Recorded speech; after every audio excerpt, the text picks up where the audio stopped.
Hey guys, it's Jen. Welcome back to my channel and welcome back to another video. Well, if you're anything like me, you're always looking for new dinner ideas using chicken. And today I have got 4 awesome slow cooker recipes for you, all using chicken. Now that summer is almost here, it's the perfect time to use your slow cooker because it doesn't heat up the kitchen. And I really think that these are some unique slow cooker recipes with some flavor combinations that maybe you haven't tried before. When you're using your slow cooker, we're going to be making chicken tikka masala, some Greek tabouleh with chicken, as well as a barbecue chicken recipe that you are not going to want to miss. So let's get started. We are going to make slow cooker chicken tikka masala, and I am so excited. This is in the America's Test Kitchen Complete Slow Cooker Cookbook on page 91. It's this recipe right here. So what you'll need for this is some salt and pepper, some whole milk Greek yogurt. We're actually going to stir that in at the end. 1 can of diced tomatoes that are drained, 1 onion chopped, about 1 tablespoon of ground ginger, 3 garlic cloves minced, about 3 tablespoons of vegetable oil, 2 teaspoons of sugar, 1 packet, which is 2 tablespoons of tomato paste. The recipe calls for a serrano chili, but I don't have one of those and I have a hard time finding them around here, so I'm actually going to use 3 jalapenos. They're very small and I got them off of my indoor garden. I also have about 2 pounds of boneless, skinless chicken breast that I cut up into about 1.5 inch pieces. Some garam masala. This is a spice blend and I have a hard time finding it around here. So sometimes I order this either on Thrive or on Amazon. I'll try to link some down below. And then at the end, you'll also need some cilantro. Okay, so one of the things that I really like about this slow cooker cookbook is that it really truly is, for the most part, a slow cooker cookbook. You know, there will be some recipes sometimes that you see that are billed as slow cooker meals, but you have to, you know, cook things on the stove before you put them into the crock pot. And I know that sometimes you can't avoid that, but for the most part, this cookbook actually will have you microwave things when you can, which I think is really cool. And it obviously cuts down on dishes. It cuts down on, you know, the splatter on your stove when you're sauteing things in oil. So the first thing that we're gonna do is just chop up an onion. And I just have a yellow onion here. It's just a medium-sized yellow onion. I'm kind of curious to see what my kids will think about this dish. You know, they don't really mind spicy food. Not that this is going to be super spicy. And I've made curry before, and they're kind of like, they're kind of on the fence about it. So we'll see. These jalapenos are so tiny.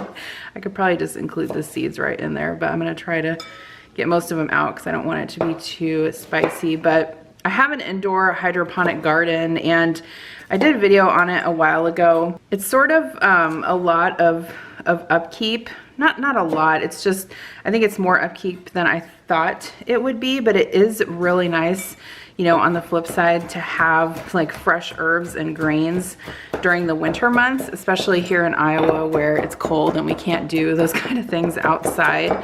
But these jalapenos took a while to grow. I would say, you know, we probably planted these before Christmas and it's May now. So I do think probably things inside have a tendency to grow a little bit slower than they would outside. Okay, so I need to microwave the onion, pepper, garlic, and ginger. So I just have a microplane grater here, and you don't have to peel ginger before you grate it. There's no really need to do that. And if you want a tip, leave your ginger in the freezer. I didn't with this particular batch because I just bought this at the grocery store like earlier this week. But you can actually keep your ginger in the freezer in like a big block like this, and then when you need it you can just grate it into your dish frozen, and it stays better like that for a long time. And then you can always have fresh ginger, because obviously, you know, powdered ginger is good and I have used that before too, but fresh ginger is really nice. So that's in there. And then since I have my microplane out, I'm just gonna go ahead and grate my garlic cloves. Did you guys ever watch Rachel Ray back in the day, I can remember her doing this. Just be careful not to grate your thumbs. Also, a tip on the microplane, I can link this one I have down below. You do need to replace your microplane every couple of years because just like any kitchen tool, it will dull. So I actually didn't know that, and I had my previous one for like, oh my gosh, probably 8 years before I replaced it. Okay, so I've got in there onion, garlic, ginger, pepper. I'm gonna put in my vegetable oil, and then it also says to put in the tomato paste. I do not remember where this tomato paste came from in the packet like this, but it's super convenient. I think I've seen these in the store like in boxes before of packets like this, but I may have also gotten this from a meal kit. But you can also find, like on Thrive, they have like the tubes of tomato paste, which is really convenient because then you can just stick it back in the fridge. All right, so we're gonna put in about a teaspoon of salt, and then we also need to put in 4 teaspoons of Garam Masala. Did you know that there are 3 teaspoons in 1 tablespoon? I feel like I learned that in home ec when I was in high school. Okay, and then next we're just gonna put the sugar in, 2 teaspoons of that, and just stir this around until everything is combined. And then I'm just gonna pop this in the microwave for about 5 minutes until everything is soft, and I'm gonna get my slow cooker out. I was gonna show you guys, in case you're curious about what's in Garam Masala. It is cardamom, cinnamon, cloves, cumin, black pepper, and coriander. While the peppers are microwaving, I'm just gonna go ahead and season my chicken with some salt and pepper. Like I said, this is, I think it's just shy of 2 pounds of boneless, skinless chicken breast. I thawed it out and cut it up. All right, so I have my slow cooker here and my aromatics are done microwaving. These smell so delicious. So I'm gonna go ahead and put those into the slow cooker. Okay, so I stirred in my diced tomatoes, and next I'm gonna add my chicken. I really like that this recipe uses boneless, skinless chicken breast. Obviously it's very accessible and it's a great way to use up any chicken that you have in your freezer. So once this is stirred together, that's it. I'm just gonna put the lid on this and cook this on low for 2 to 3 hours. I'm thinking probably closer to 3 hours. Slow cookers can really vary depending on the brand.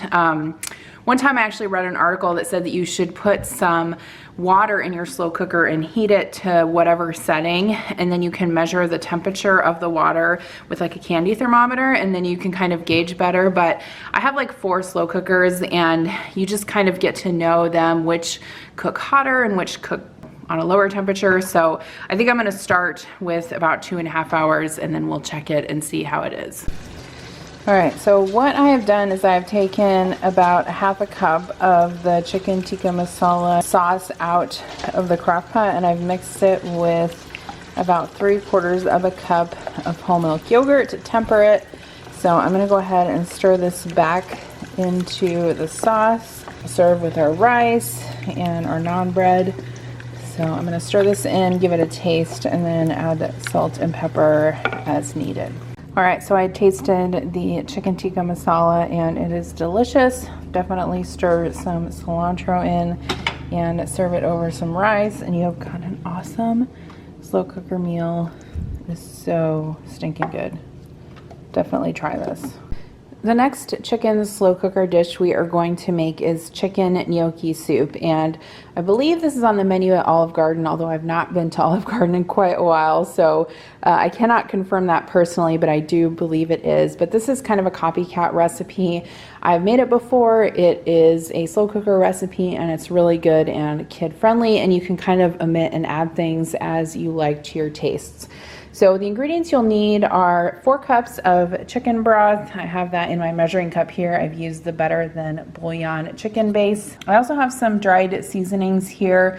I have some dried basil, some Italian seasoning, and then the original recipe called for poultry seasoning, but I am going to use this everything but the leftovers seasoning blend, which is sort of like a turkey inspired seasoning blend, which I think will work just fine with the chicken. I have some salt and pepper, some onion, celery, and carrot. We'll be dicing that up for the soup.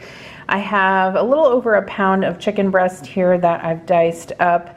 And then to thicken the soup, we'll need some cornstarch. I also have 2 cans of evaporated milk, some garlic, some bacon bits. These are optional, but you can use them if you like. I do think they add a little bit of added flavor to the dish. And then I have a 17-ounce package of potato gnocchi. This has been frozen. The original recipe, I believe, calls for 2 12-ounce packages of gnocchi. I'll link it down below, but I have found that that's honestly too much. Once this gnocchi cooks and expands, it really sort of bulks up the dish. And so in my opinion, if you added 2 packages, it would really just make it into a chicken and dumplings dish and not a soup, but you could definitely do that if you wanted. And then it also calls for some baby spinach kind of stirred in at the end to wilt it. Okay, so we need a mirepoix, or carrots, onion, and celery for this dish. So I'm gonna go ahead and chop those up right now. I don't know about you guys, but I always feel like chopping vegetables is sort of like a therapeutic experience. I honestly learned to use a chef's knife when I watched Food Network in high school and college. I was in college in the early 2000s, and I watched Rachel Ray and Ina Garten and who else? Oh, Sandra Lee, who, you know, she dumped vodka and everything, but that's fine. 2 shots of vodka. Oh, and Emerald, you know, but honestly, the more that I was able to watch those chefs utilizing a chef's knife properly on TV, the more I was able to do it myself. Ultimately, I learned to cook when I was a kid, but also I watched a lot of Food Network and the like in college, and that was really when I started to sort of develop my love for cooking. And I can remember searching the grocery store for some of these ingredients that these chefs were using at the time, like, you know, sun-dried tomatoes and capers and just different things like these, and these were just not ingredients that we had in the Midwest. And so I feel like, you know, we've come a long way in terms of having specialty ingredients that are accessible. But, you know, in my town of about 23,000 people, there are still a lot of ingredients that are harder to find. So I think that there are actually some mirepoix mixes that are available that you can get in the freezer section. I personally have never purchased those because I just think it's always simple enough to chop up your own, and I always, you know, enjoy using my knife to chop things. This is a Misen knife, and I have obviously showcased their knives in the past, and many of you have purchased them, but I still recommend them to this day. I have never gotten these knives, you know, either sharpened here or professionally sharpened. I do not put them in the dishwasher, and I think that makes a huge difference in terms of, you know, maintaining the quality of the knife. But also, being able to cut an onion was one of the things that I learned watching Food Network. Now that I've blabbed to you so much, here's my mirepoix. All right, so now that we've got everything chopped, we're gonna put everything in the slow cooker. So I have my chicken here that's diced up. I'm gonna put that in. Also, what I was gonna say too, if you have chicken that's partially frozen and you wanna put it in the slow cooker, that's totally fine. The slow cooker is gonna help defrost it and cook it until it's tender, so don't worry about that. We're also gonna put our mirepoix, or our celery, onion, and carrot. Next, we'll put our 4 cups of chicken broth or stock, whatever you want to use. We're going to do about 1 teaspoon of dried basil, 1 teaspoon of Italian seasoning. Dried herbs are very strong, so make sure you err on the side of caution with those, because if you add too much, you cannot take it out. And then the poultry seasoning, I'm gonna use about 1 teaspoon of that as well. I believe regular poultry seasoning is basically just kind of like a sage mixture. And I may have some in the back of my cabinet. I'm just not willing to search for it right now. The last thing we're gonna add is 1 teaspoon of kosher salt. And then that is it. So we're just gonna cook this on high for about 4 hours. And then after that, we'll add the rest of the ingredients. I'll show you when we do it, but we'll add the milk and the gnocchi and everything else. But you don't want to add that at the beginning, obviously, because it doesn't take that long to cook. All right, so here's what the chicken and veggie and broth mixture looks like after this has cooked on high for about 3 to 4 hours. So I'm gonna stir in, this is 3 tablespoons of cornstarch mixed with 2 tablespoons of water. And then I'm gonna stir in 2 cans of evaporated milk. Please make sure you use evaporated milk and not sweetened condensed milk. I've seen that mistake made before, and it is not the same ingredient. Sweetened condensed milk is very syrupy. Okay, and then I'm gonna stir this around. So I'm just gonna use one 1-pound package of potato gnocchi.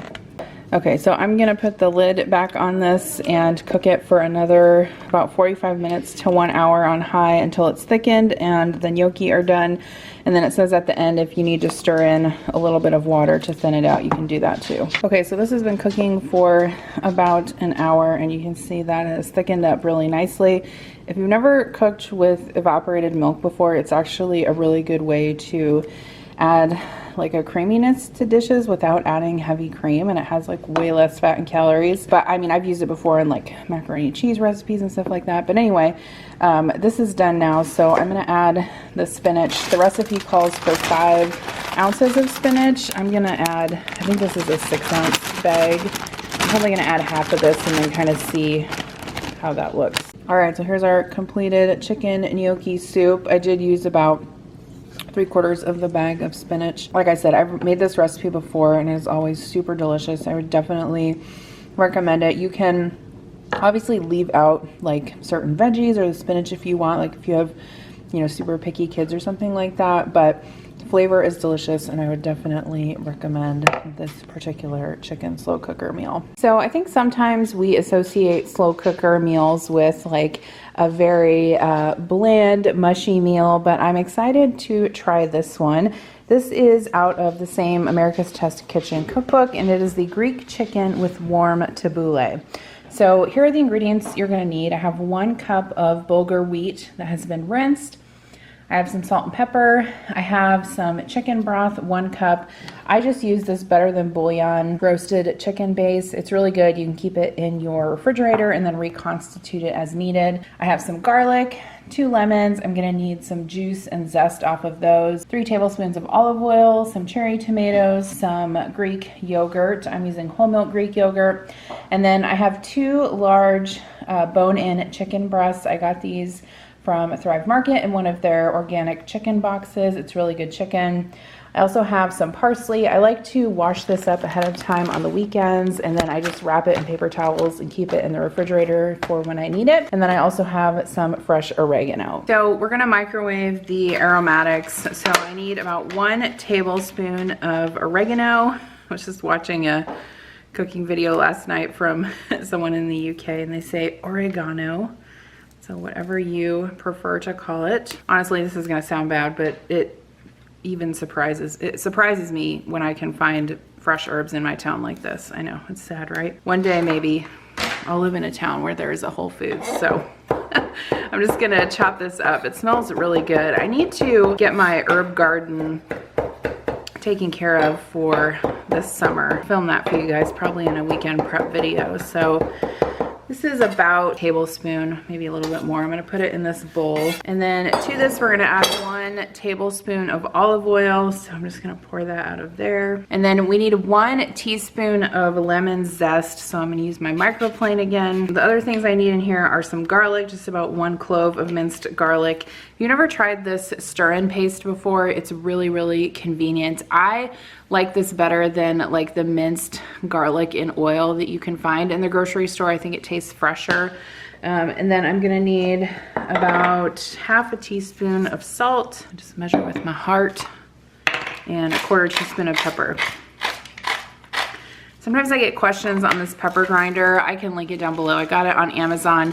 I actually ordered this. I had seen Ina Garten use it in her cooking shows like for so many years. And when I was writing a cookbook and I had to precisely measure ground pepper, that's when I got this, because you can grind it into here and then measure the pepper. So I'm just gonna stir this up, and then it just says to microwave this for about 30 seconds. So we're just gonna kind of get a little bit of heat on it and get some of that flavor out. I've got my slow cooker here, and the recipe says to just lightly coat this with a little bit of cooking spray. And then I'm going to add the bulgur wheat that I rinsed. If you're looking for this, you usually find it in your grocery store in the specialty food section. I think Bob's Red Mill has a brand. I'm gonna add the 1 cup of chicken broth. I'm also gonna add a 1/4 teaspoon of salt. All right, I'm just gonna give this a quick stir to make sure that all of the grains are covered. And then the original recipe calls for 4 bone-in chicken breasts. I'm just gonna use 2 because I don't know if this is something that my whole family is gonna eat. So we're just gonna do 2. Plus I'm using a smaller slow cooker, so it'll be fine. And then I'm gonna take this mixture that I microwaved earlier with the oregano and just use it to rub the chicken with. I do like the idea of cooking with, you know, fresh herbs in the slow cooker. Okay, so I'm gonna cover this and then cook this on low for 2 to 3 hours. Probably around 2.5 hours. This slow cooker tends to run hot, so I'll see you in a little bit. While the chicken is in the slow cooker, we're gonna go ahead and make the yogurt sauce that goes on top of it. So the recipe calls for about 1/2 cup of chopped parsley, and I also have some additional oregano here, about a teaspoon. So I'm just gonna mince this up.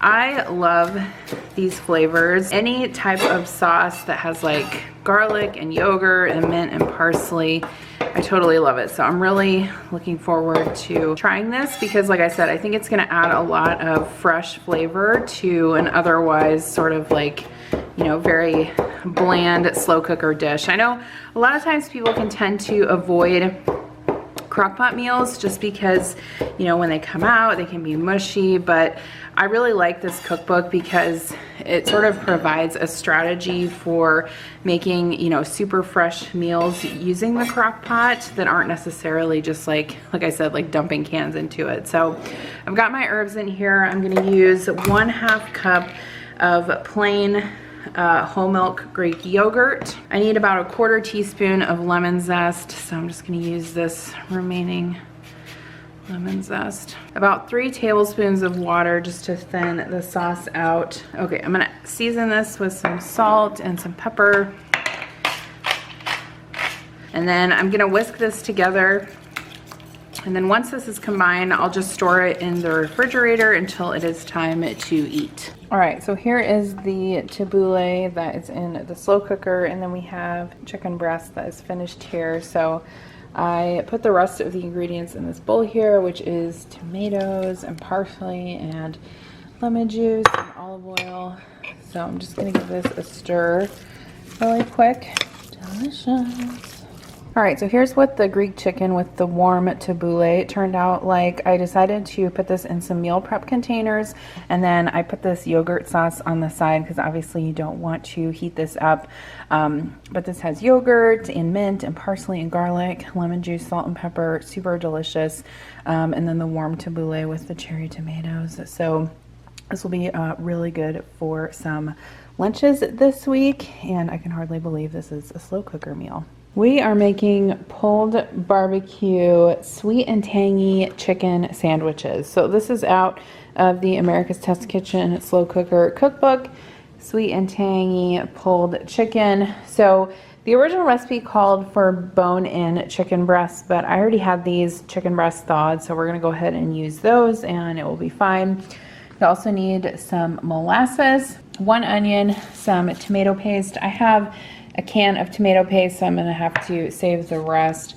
I have some chili powder, some paprika, a couple of tablespoons of vegetable oil, salt, pepper, some apple cider vinegar, some cayenne pepper, some Thrive Market organic mustard, and 1 1/4 cup of ketchup. So let's get started in the slow cooker. So the first thing we are going to do is microwave our aromatics, as we did on the other recipes. So I have a large yellow onion here.